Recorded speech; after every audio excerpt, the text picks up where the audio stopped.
ఈశ్వర్తో మాట్లాడాక తనకి చాలా రిలీఫ్గా అనిపించింది. మళ్ళీ పనిచేయటం మొదలుపెట్టింది. అలా పనిచేసుకుంటున్న ఆర్తికి మళ్ళీ ఎవరో తన దగ్గరకు వస్తున్నట్లు అనిపించింది. అడుగుల శబ్దం కూడా వినపడుతుంది. మళ్ళీ ఏంటి? ఏం తెచ్చావిప్పుడు? అంటూ వెనక్కి తిరిగింది. కాని అక్కడ కూడా ఎవ్వరూ లేరు. ఇదేంటి? ఎవరో వచ్చినట్టు శబ్దం వినపడింది, కానీ ఇక్కడ ఎవరూ లేరు. సెక్యూరిటీ! Hello security! అంటూ పెద్దగా అరిచింది. అతను లోపలికి రాలేదు. ఇప్పుడు లోపలికొచ్చిందెవరు? అడుగుల శబ్దం ఎవరిదై ఉంటుంది అని ఆలోచిస్తూ ఉంది. ఇంతలో కీబోర్డు మీద ఉన్న బటన్స్ వాటంతట అవే ప్రెస్ అవుతూ ఉన్నాయి. ఆర్తి చాలా ఆశ్చర్యంగా చూసింది. కంప్యూటర్ మానిటర్ మీద this is your last day అని టైప్ అయ్యింది.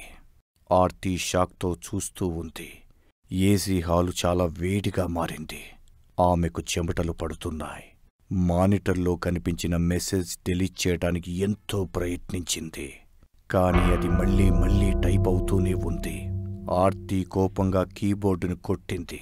ఒక్కసారిగా ఆ హాలు మొత్తం చీకటిగా మారిపోయింది. అన్ని లైట్లు ఆగిపోయాయి. ఆర్తికి భయం మొదలయింది. పారిపోదామంటే చీకట్లో ఎటు వెళ్లాలో అర్థం కావటం లేదు. ఏమీ కనిపించడం లేదు. సెక్యూరిటీ! భయ్యా! సెక్యూరిటీ! ఎవరూ ఏమీ మాట్లాడడం లేదు. ఆర్తి భయంతో వణికిపోతూ ఉంది. అప్పుడే తన ఫోన్ రింగ్ అయ్యింది.